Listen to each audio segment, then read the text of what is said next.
KUAM Sports Weekend Roundup is brought to you by Gatorade. I think the best word to use is how surreal was it? It was incredible.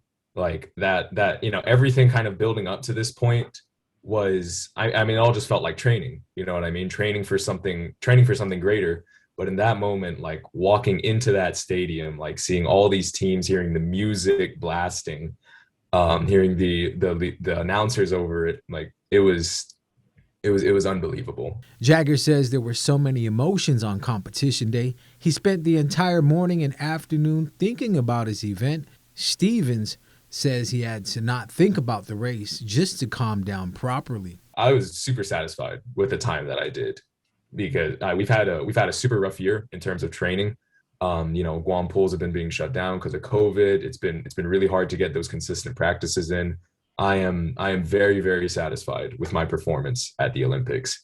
With all of the restrictions put on the athletes at this year's games, Jagger says the precautions taken all paid off. If you want a world event to happen, you have to have world-class rules and regulations. I thought it was handled fantastically. I mean, personally,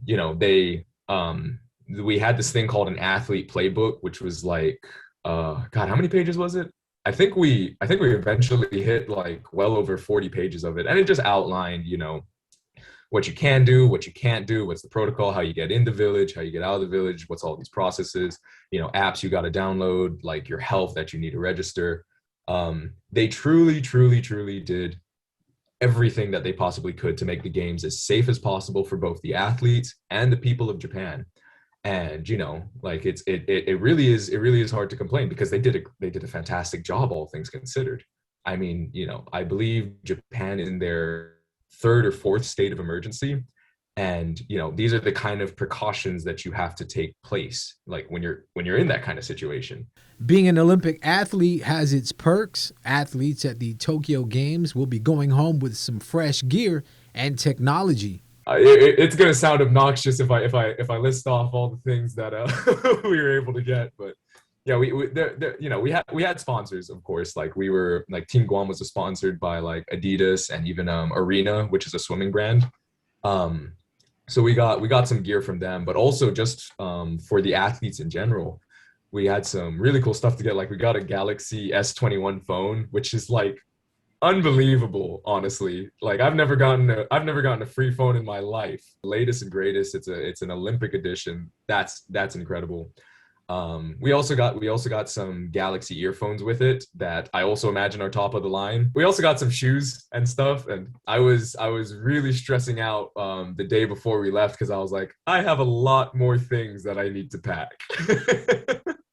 With the Olympic Games still going on and the next games to be held in Paris in 2024, Jagger left open the possibility of representing Team Guam again. The long and the short answer is maybe. I mean, the truth is, like, it's several years away, so anything can happen. Who knows where life is going to take me?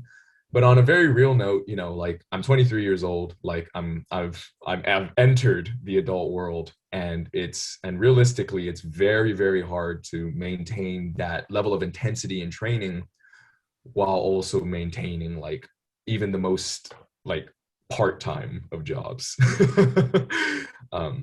So that's something that's a very real thing that I have to take into consideration. So I hate that I have to give maybe as an answer, but I think maybe is a perfect answer because of just how dynamic a year can be.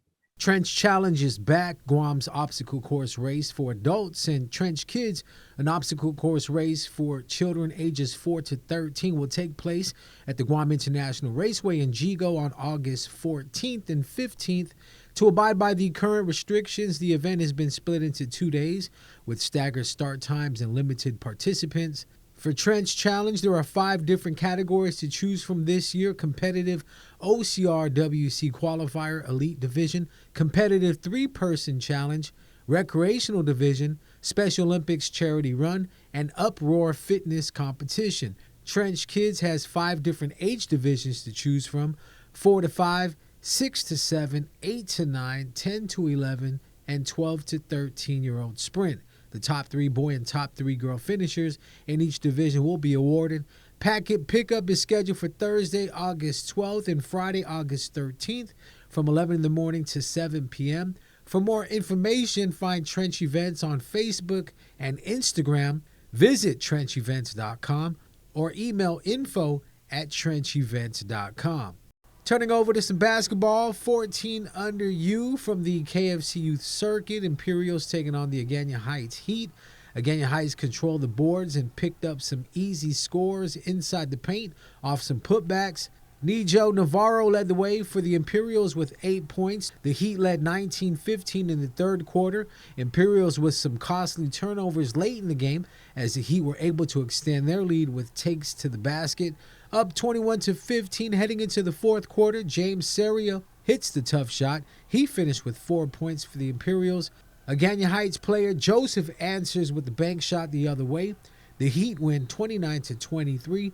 Javen with the reverse lay-in off the missed corner three-point attempt for the last score of the game.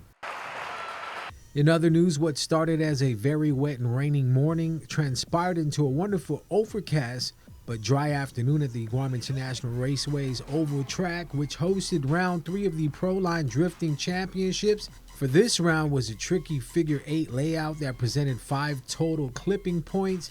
8 drivers went head-to-head to battle for podium placement and put on a fantastic show for the spectators. Von Burrell scored the highest in qualifying, but it was Matt Pilarka that made his way to pole position, with Burrell taking second and Carl Dumasic defeating Jasper Leong to take third.